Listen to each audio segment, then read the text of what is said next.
For Session Update, I'm Shannon Lurkey. Flanked by members of the faith community and lawmakers representing both sides of the aisle, Governor Tim Walz and other state officials called a press conference to outline the state's efforts in handling the effects of the federal government shutdown. Here's that media event. Good morning. My name is Myron Frans, Commissioner of Minnesota Management and Budget. Governor Walz and Lieutenant Governor Flanagan have asked me to set a little bit of context here, provide you some basic background, and also to give you some ideas of what we're working on at M&B to deal with this situation. We are now on the 25th day of a partial federal government shutdown, the longest on record. But of course, for those people directly affected by the shutdown, I'm sure they don't feel like it's a partial government shutdown. For 25 days, over 6,000 federal workers in the state of Minnesota have been working without pay or have been furloughed out of about 17,000 federal workers in Minnesota. Not knowing when they're going to get paid and that ambiguity continuing is wearing on them. For 25 days, our state agencies have spent hundreds of hours trying to get information from federal agencies about the programs that we administer in the state of Minnesota and that the services that we provide to people in the state of Minnesota. It's even more difficult for Minnesotans to get information from the federal agencies when they try on their own behalf because, as you know, many of those agencies are closed. About 3/4 of the federal government is funded, so we're dealing with a partial government shutdown of about 25% of the federal government. For 25 days now, the state of Minnesota has been providing funding for the cost of some federal government programs. This is not unusual. What is unusual is the fact that we now have a delay in the reimbursement that we get from the federal government. We often expend state funds first and then get federal reimbursements second. What I'm doing now under the direction of the governor and lieutenant governor is to go through every single program, and there are hundreds of programs in every agency to track what the payments have been and which ones are delayed and which ones are we concerned about growing that number of unreimbursed expenses as we go forward. We're hearing from Minnesotans who feel the effects of this federal government shutdown, and today we're especially focused on those people who are experiencing a personal loss. But the other thing that, in terms of the personal difficulty, the other thing that I'm looking at from a state global perspective is the economy. Uncertainty is not good for the Minnesota economy. The longer the shutdown goes on, the more uncertainty it will bring. And for example, the U.S. Department of Commerce, the U.S. Department of Agriculture are closed. They provide extensive data on transactions in the economic area and in the agricultural area. That data simply is not available now. Uncertainty slows down economic activity. A short shutdown of a day or two or even a week has just a small blip on the economic factors. But however, a 25-day shutdown starts to have serious negative economic consequences. One of the things that we've been doing in state government is to look at the about $1 billion a month that we get from the federal government. That comes in a lot of different forms. Some of that is Medicaid payments, some of it is highway funding, some of it is temporary assistance for needy families, some of it for veterans health care, some for food security programs such as SNAP that we'll talk more about, the supplemental nutrition program. But the important thing for us is that any time a significant funding partner shuts down, I, as the budget director, become concerned. Minnesota has kept these programs and services running and even though we have not been reimbursed on schedule by the federal government, it is now my duty to make sure that the governor and lieutenant governor and all the policymakers have that information on a more detailed basis about how much each week we are exposed to lack of reimbursement. There are about 3,000 state workers who are paid either partially or completely by federal dollars. If we decide to lay off those workers, which we're not doing at this time, we have to give them 3 to 4 weeks notice. So there are a lot of decision points that are coming up in the very near future that we need to work on. So as Commissioner of M&B, I've asked all the agencies to gather and analyze information, and I, as a Commissioner, am providing information to the Governor and Lieutenant Governor to give them recommendations about how to proceed, how to make sure that we have the funds available, and how do we involve the policymakers when we get to those decisions where we simply don't have the funds. I hope this shutdown is over this afternoon. I have a full-time job, and this is not what I would want to be doing on a day-to-day basis, but it's something that we have to do given the lack of a federal budget. Thank you, Governor.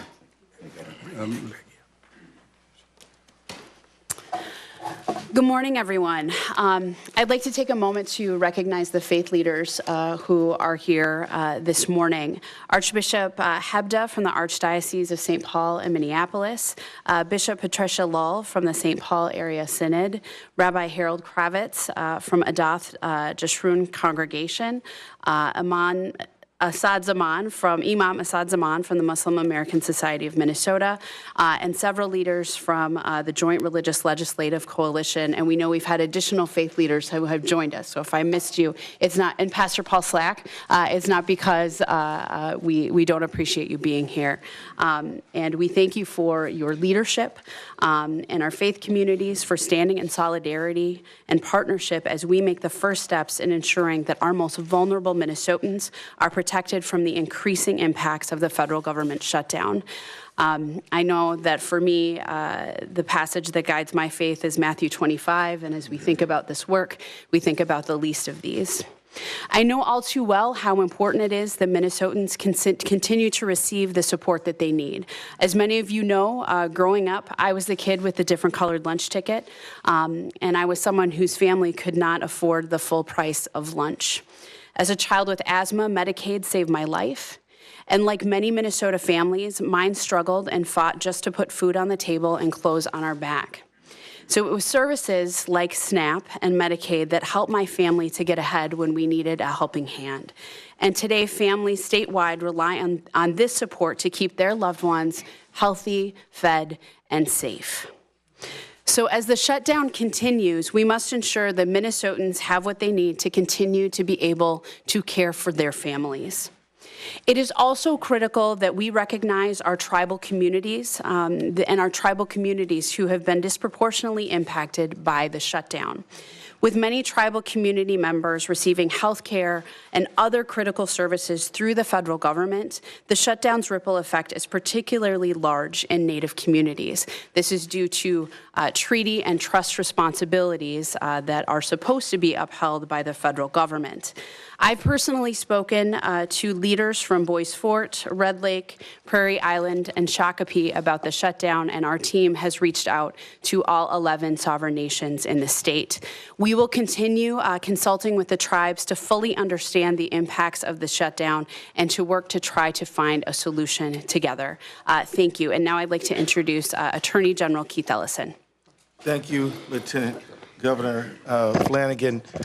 From the perspective of the Attorney General, there are literally hundreds of federal streams of income that I believe and argue are contractually obligated to flow. And these streams support hundreds of programs across the state of Minnesota and benefit thousands and thousands of people. And people have every reason to rely on these promises that the federal government made. From the Attorney General's standpoint, we're here and we are busy working to make sure that these promises are kept. And we're exploring the remedies that we have available to us to make sure that the federal government meets its obligations. We pray that the shutdown ends like 5 seconds from now, but we want to make sure that Minnesotans know that we are ready, willing, able to work hand in hand with our governor's office to make sure that the needs of the people are met. It is true that programs like SNAP and WIC are affected, but it's really much broader than that. Really much broader than that. It's about food, but it's beyond that. And we want to make sure that every single penny that Minnesotans have a reason to expect that they will get, and we are prepared to take action to make sure that that is true. So again, let me lend my voice to say thank you to all of our faith and community leaders, all of our bipartisan group of legislators that are here today. And with that, let me introduce my good friend and your governor, Tim Walz. Well, thank you all for being here. I wish it was on better circumstances that we're here, but I think the best of Minnesota is here. I don't know many of you who know more than I do about the history. When the last time we were able to gather together the Attorney General's office, the governor, the Senate, the House, in a bipartisan manner, and I want to make note of that. that this is an issue that draws us together. This is about functioning government. This is about making sure that we're being responsible to the people. And everyone standing up here may have differences of opinions on how to best do this, what the role of the federal and state government is, but no one disagrees that when there is a shutdown like this, when there's a disruption in the natural order of things, people's lives are disrupted, and we're working together to try and make that happen. And so this is uncharted territory. This is the longest government shutdown. As you heard Commissioner Frans say, it is deep. The Attorney General's right. We're still at this point in time assessing all of the implications of this. We had statutory authority starting at 12:01 a week ago on Monday, and we had been preparing ahead of time, but at that point we could do a go-ahead. It's been the administration's perspective is that, first of all, we wanted all of the data that could possibly be compiled about what is the impact to Minnesota, and then all of the data that what were our options once this thing continued to go on. So we looked at it from the immediate concerns, we looked at it from the midterm, and we looked at it from the long term. My guidance and the Lieutenant Governor's guidance was that we would approach this first and foremost with compassion to the most vulnerable amongst us, those who've been most impacted by it, those who were most vulnerable to it, and continue to assess that all the way through. I think it is important, though, not to differentiate here.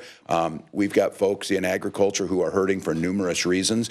They, too, are thrust in a situation of income insecurity and food insecurity in some places. We have veterans the same way, and we have businesses that want to grow and want to do things. And I think it's important. You heard that number of $1 billion from the federal government. Just to be clear, those are Minnesota's hardworking tax dollars that went to the federal government, and we give more to the federal government than we get back than all but 3 states. So this is a situation of not looking with Minnesota's hand out. This is looking and asking the federal government, do your job. If you're not going to lead, we will, but you're our partner in this, and we have a capacity to cash flow, the commissioner says, about $350 million. It's not that all unusual. So we've got work projects on highways going out, and we're cash flowing that, and Department of Transportation is reimbursing us on that. You can understand how very quickly this goes. In SNAP, it's about $42 million a month that would go out. Decisions were made, and I certainly applaud some of these decisions were smart to try and alleviate the pain. We're going to accelerate the EBT to allow that benefits to be there. But all of the folks, especially these faith leaders and these folks who work in these communities, know that average of about $110 doesn't stretch to the end of the month in many cases. And now what we've done is accelerated that. So my concern is that we're asking people, and we'll get out with an information campaign, to make those benefits last to the end of February. Is going to be very, very challenging, very, very difficult, and all of the other programs that go with that. So what we've been asked to do is to continue on, and as of this time, we're telling you, there have been no services cut. There has been no one laid off. All benefits are being paid according to as they were before the shutdown, and that is continuing on. We are not able to do things like access FSA offices for agriculture, and the question that may be asked on this is, are we going to backfill as a state of Minnesota all those federal services? And I certainly wish that would be the possibility, but for the state of Minnesota to assume the pay and benefits and back for all TSA officers, Federal Medical Center, Correction Center in Rochester, folks like that, that is going to become very, very difficult to do. So at this point in time, the state of Minnesota is meeting all of its obligations. The state of Minnesota has things in place to keep the most vulnerable amongst us.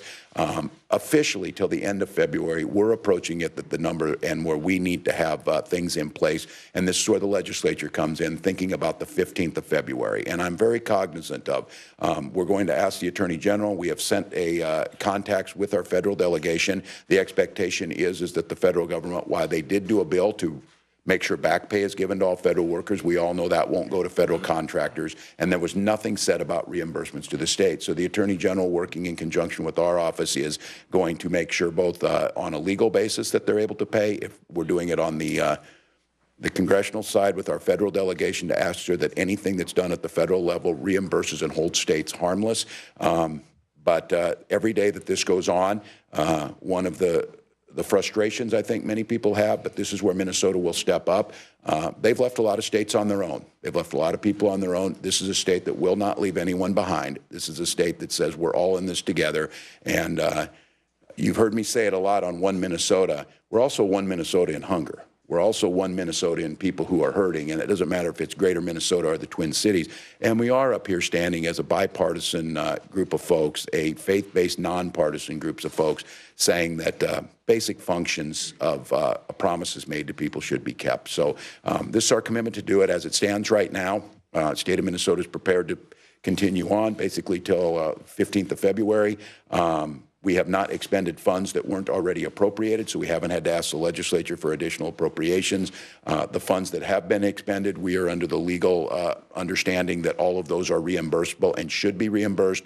We have asked our federal partners in our delegation to make sure that happens, and under the leadership of this office and Lieutenant Governor Flanagan's, we are working very diligently with our 11 sovereign nations, who I just do want to make another point of on this.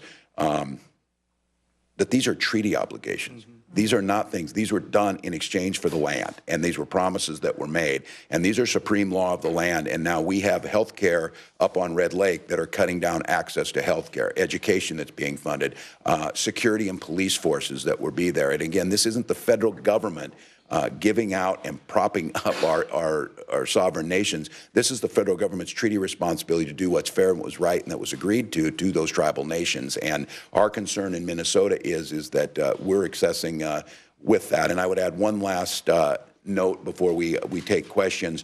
We as a state have reached out to the National Governors Association and meeting and working with other governors to make sure that there's a concerted effort. I think we can bring the voice of this, especially on the tribal issues with the state of Washington, the state of New Mexico, and others that have significant populations, of trying to reach out and see how we can join together. Because the concerns, and I would argue this is amongst Republican governors also, every state is having this same exact conversation. I think it makes sense for us, for governors to join together, to have a concerted message that is going to look very similar to what we're asking for.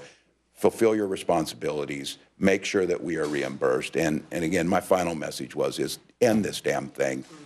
Get a compromise and move on. So, any questions? Please go ahead if you have questions. Governor, in the intermediate term or short term, can Minnesota take care of TANF, some of these other programs, Veterans Health Care, SNAP, and if so, do you have any idea what it would cost? Yeah. So right now, as the governor mentioned, the SNAP benefits are somewhere around $42 million a month. The WIC payments for women and infant and children is a little bit less, is a lot less than that, but that money continues on into February and March. So what we're trying to track now is where is there the disruption in those funds. Some of those funds, like the SNAP, we know for real now will end at the end of February unless something else is done. But the other programs we're tracking, but they're not an immediate concern in January or February at this time. Do you have a ballpark on how much we have incurred that needs to be reimbursed? Tens of millions. I mean, it could be over $100 million. You know, this stuff adds up pretty fast. As the Attorney General mentioned, there are hundreds of programs that some of them may be 50,000 or 500,000 or $1 million, but you add all those programs up around all the state agencies and it starts adding up pretty quick. Then you start delaying that reimbursement, and that's the number we're trying to get a better handle on. Governor, whose fault is the shutdown? Wow. We can get out of the way. Well, I say I'm being on all sides of this. I certainly think, and I think there's an appropriate role of the frustration. I would argue that I called this news conference, and when these things happen, the person who's asked to have the job as the executive bears the brunt of the responsibility to bring people together. But at this point in time, and I do want to applaud, because I understand that there are ideological differences on some of these issues we're talking about, but being joined voluntarily by bipartisan Republican members shows a compassion that I think can ratchet this down. So I'm not trying to dodge the question. I have my personal beliefs of what would happen. I've served in Congress and know how these work. But I think at this point in time, I think you've got a room full of adults here, and we're going to deal with it that way. And I'm urging our federal partners to do the best that they can. So you won't assign blank, sorry, if I can follow How up, is this different than the Tom, other can I ones follow that up? you've been through? Governor, can I follow up first? Sure, and then I'll come back, Tom. So you won't assign blame to Congress or the president specifically? Well, yeah, I certainly will, but I don't think it helps in our situation right here. Again, I think you can read very clearly. I think the executive has the bulk of the responsibility on these. I think to try and find following up with Tom's question, I have served in Congress. What's different about this is that we always assumed that we went into these with an understanding that if there could be a compromise, it would be reached. Let's be very clear that before this shutdown happened, a bill to fund these passed basically unanimously to the United States Senate and would have certainly passed in the House. It would certainly pass now. I get it, and I think, again, we're going to be here in front of you, not in bipartisan manner at some times, and we're going to be having debates amongst things, but I think that bulk of responsibility, and this one's different because it is far more entrenched. I was through the 2013 shutdown, and that one felt significantly different in terms of there's no rational basis to not fix these other agencies and then have the debate on, again, I'm not diminishing this. If you want to have the debate on border security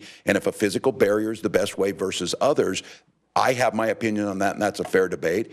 But holding up agencies that have nothing to do with immigration and have nothing to do makes no sense. And that strictly falls on, this could be fixed today if the president would sign the piece of legislation that would come up from the House, and if the Senate would now bring up the very bill that they seemed to be 100% fine with a few weeks ago, that would fix it. But I do want, and I think it's important, the question is fine. I will answer it. But at this point in time, this is a group of folks up here to find solutions, to triage out what's going to happen to Minnesotans, and then move forward. I think it's important for us now, and this is the modeling of this.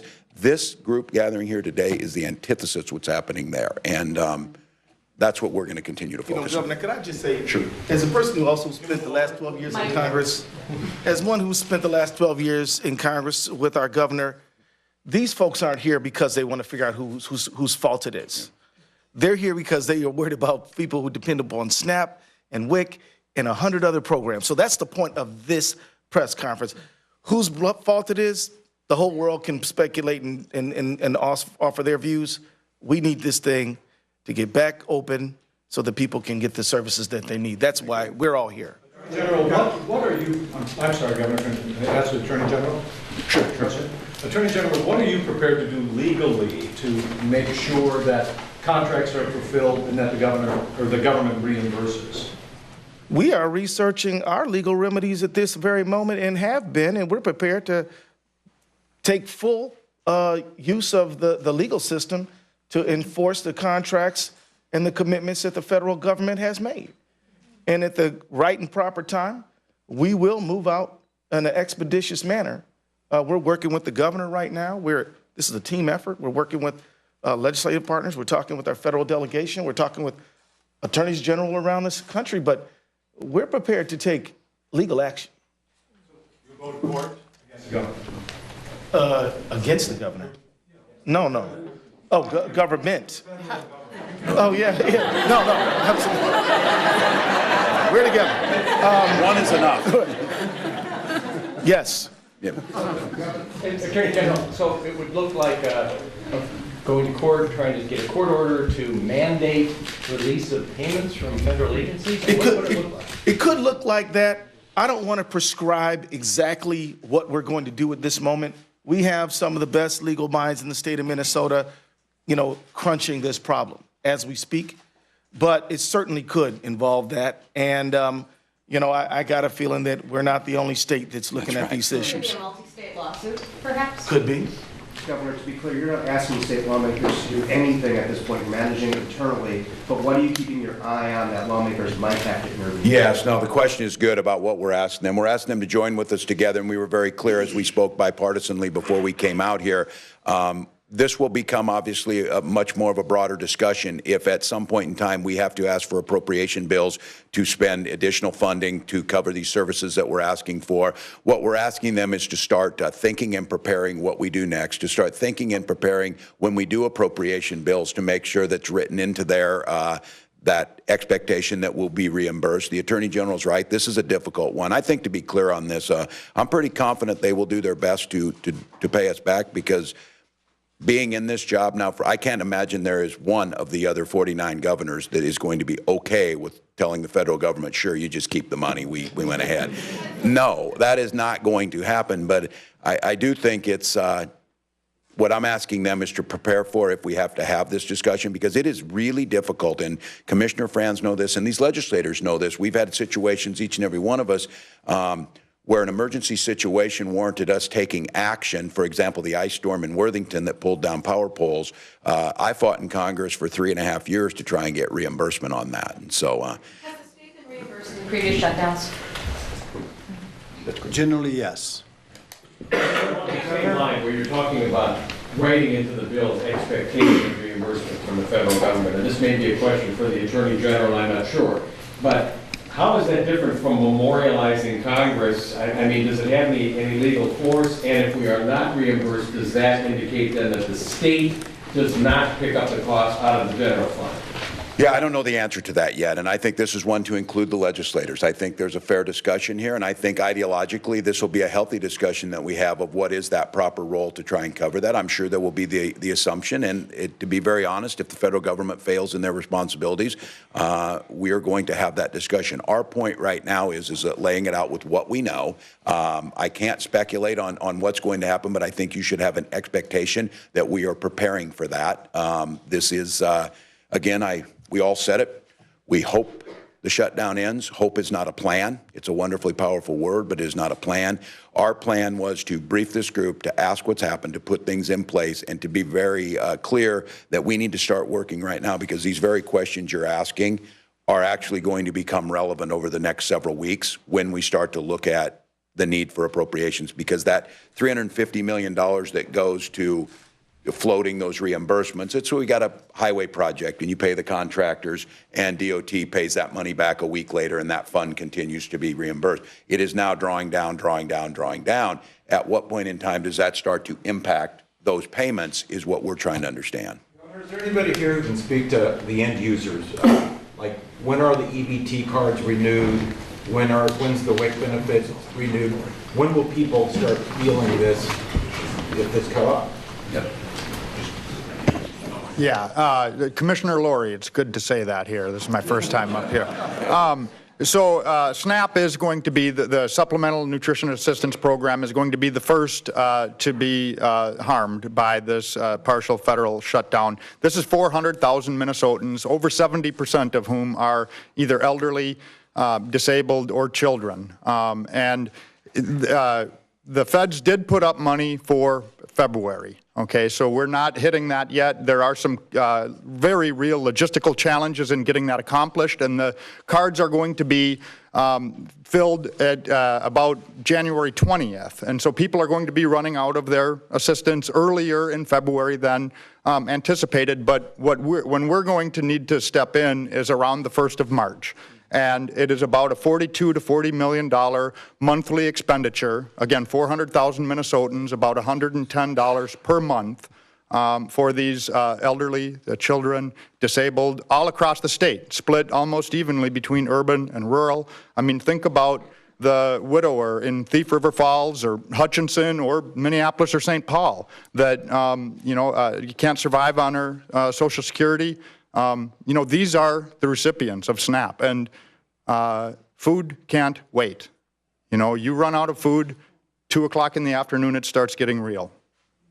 Minority Leader Doubt, would you mind coming to the podium and talking about, do you run a political risk of appearing here? Why involve Republicans? No, I think, and I appreciate the governor's invitation to ask me to be here, and it was pretty important for me to be here. Number one, because I think when we do agree on things, it's important for us to stand together and show Minnesotans that doing the right thing isn't partisan.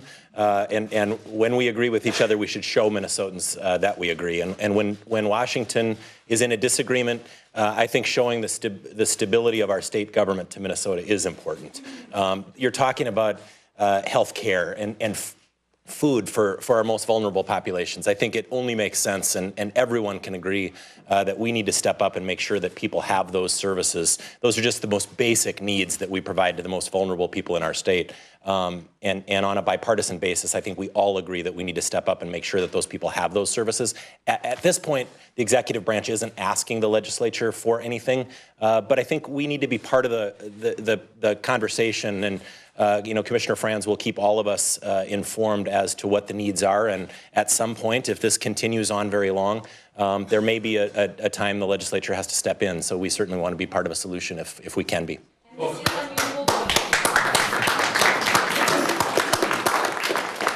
Governor Walz Walz noted this is unusual. Have you ever been a part of an event like this? Well, you know, I've stood with our previous governor a number of times. I've been leader of my caucus for 6 years, so we've had our opportunities to agree on things. And you know, this is my first time with Governor Walz, and it was important to me to not miss an opportunity to say when we do agree. And just as the governor didn't place blame on people in Washington, D.C., I'm not here to place blame on them either. There are impassioned opinions on both sides of that argument. That's their argument. For us, we need to step up when they can't agree and show Minnesotans that we intend to make sure that they have those most basic needs met. Mr. Leader, I wonder if we might perhaps hear from the religious leaders, maybe the Archbishop and any others who would care to step up, because I know that they are in touch with folks in the parishes and the congregations. What is the level of concern? And also, Archbishop, if you don't mind, you know, the captain of the Archdiocese, what kind of response are you thinking about perhaps to supplement if the state isn't able to fully fill SNAP and some of the other human or social service programs? Yes, thank you for the question. It's, I think, inspiring to see so many religious leaders here from so many different traditions. And that really gives evidence to the importance of this question and making sure that we're caring for those who are most vulnerable, as we've heard. Obviously, listening to our great policy leaders, we recognize that we're at the very beginning of this analysis, and it's going to take time.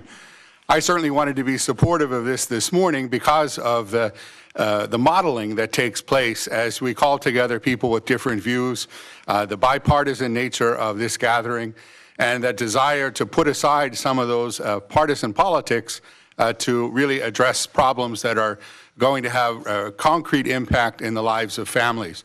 I certainly wish that that the Archdiocese or any of our religious organizations had the resources to be able to fix this. We can't. But we know that as we come together, as we support those who represent us in government, that we have the opportunity to have an impact. Thanks. Archbishop and, oh, go ahead. Hi, I'm Rabbi Harold Kravitz. I'm representing the Minnesota Rabbinical Association and Mazon, a Jewish response to hunger. And it's gratifying, I think, for all of us to see this bipartisan effort and the spirit that you're bringing to making sure that we speak out about the harm that can come to so many people, as we've heard. Mazon, a Jewish response to hunger, was really gratified, as we all were, to see the bipartisan agreement that was made in passing the Farm Bill that made possible SNAP for 38 million Americans that was signed by the president. We are concerned, though, when then efforts are made, whether it's making it more difficult for people who are unemployed to apply for those benefits. Veterans are affected by that, as we heard on the reservations. And this shutdown, which we are hearing about the horrendous impact that it's having and it will continue to have. So again, we applaud this bipartisan effort. That's where we need to get to. We need to see it come to an end. Thank you. Imam Asad Zaman, Muslim American Society of Minnesota and the Muslim Coalition. Minnesota faith leaders urge our elected officials in Washington, D.C., please, for the sake of the country, set aside your policy differences, take care of the people first, and then debate whatever policy differences you clearly and very passionately care about. But take care of the people first. That is our first obligation. Our people need to be taken care of. Thank you. We probably have time for one more faith leader here. Sure. Pastor Paul Slack, St. Paul Black Interdenominational Ministerial Alliance, longtime worker for social and economic justice. So first, I'd just like to say political grandstanding at the expense of our most vulnerable is always a problem and must cease at whatever level we're talking about. Caring for those, and we've heard it from both sides of the aisle, caring from those who are most needed must be put first now and always. Getting rid of the gridlock to do that, to provide that function, is what all of us must do, whether elected officials, faith leaders. That's always what we're going to appeal for. What I hear frequently in these situations as well, what I heard one of the other clergy talk about, is that, well, can't the church take care of all of these needs? Food shelves and the like help. They're never the solution to our problems, ever. Are we thankful for them? Do we wish that there be more food all of the time, not just during the holidays? Yes, we do. But the real answer to all of our problems is us as a whole, faith leaders and clergy, working together to mitigate our problems and then solve them across the board. There are other issues. I'm not going to talk about those right now. But that's what I'm hoping for from this governor. That's what I'm hoping for from all these elected officials, to get rid of the gridlock, figure out how to work better together, and truly accomplish the vision of one Minnesota. We've talked about other folks, rural folks. They're being hurt right now. Suburban folks, people who work hard every day, they're being hurt and punished at this time right now. We want to resolve all of those issues. Thank you. Commissioner Frans, do you have an update on the number of federal employees that have applied for unemployment benefits in Minnesota? And second, we're 2 weeks away from tax filing season. Is there anything on the horizon that should be concerning the broader tax-paying public? The last number I had on those furloughed federal employees was a little over 1,000 of those people have filed for unemployment. The IRS has announced January 28th as the opening of the filing season. The Department of Revenue in Minnesota cannot open until they open. Yes, I'm concerned about that. There are literally only like 10,000 people working at the IRS. They have over 100,000 workers. So as former revenue commissioner, I know what it's like to get ready for a filing season. And so I'm very concerned that we do not need to have a disruption in the filing season this year, but I'm concerned about that. Governor Walz, one quick question. A message to Minnesotans, because this is a state that does come together when there's a crisis, whether it's a flood or a fire. Is there a message to people listening at home that people want to help? Because I know you're talking about state government and religious leaders, but what about the general public? And this will be the last question. Yeah, no, I think there is, and I think there are, and we have multiple layers, especially in the social safety net for folks who are experiencing trauma in their families, that we certainly want them to get engaged and know if they can. I think being engaged in this conversation, I would ask them to listen to what you heard here today. The one thing I would like to be clear about with Minnesota is we've got the statewide contingency response team.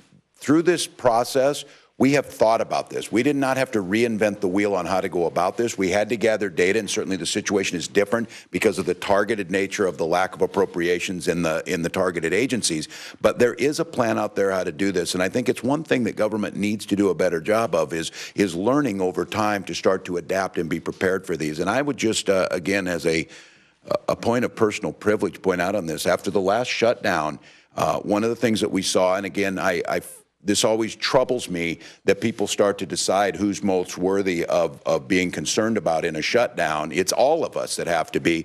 But one of the issues I knew, people were deeply concerned that veterans' health care benefits were put on the chopping block during the last shutdown. So we did something that I think both made fiscal sense and alleviated these problems is that I authored a bill that passed and was signed into law that did advanced appropriations on the most critical access to these services so we don't end up in this. I am not asking us to put government on autopilot. I'm not asking us to do all that. I'm asking us to be smart about how we budget and appropriate to give us some room in this. Now, that may all be a moot point in terms of if this thing goes on for months, you can't necessarily anticipate for that. But on veterans' health care benefits, we appropriated for a year in advance that allowed for some space to ratchet down the heat of political arguments without impacting people's lives. I would make a suggestion both at the federal and the state level, we think about that again, because I don't think, and I had the argument made against me, by doing that, you take away our leverage. People's health care and their well-being is not leverage. It's real. And so that's not political leverage that any of us want to own. So my message to Minnesotans is you've got a state that functions. You've got a state that the leaders stepped up and came here and are agreeing and trying to find ways to work together. We have a faith community that stands there every day in the breach of this and understands what this looks like in real terms. And this is real people facing hunger with children, facing some of those issues. And my message to them is that we are prepared to deal with this. As of today, the state of Minnesota, all things are functioning as they should. We are triaging, as I said. Our commitment is through compassion and kindness to make sure that those most vulnerable amongst us are not left out, that everyone's here, and that we do our best to find a solution. But I just will end with the echo that each and every one of these folks who spoke said is find us a solution federally, stop this shutdown, and then let's get back to having that, which can be a healthy and fair debate, but not with the leverage of vulnerable and Minnesotans and Americans across the country at risk. So thank you all for being here, and thank you for your patience.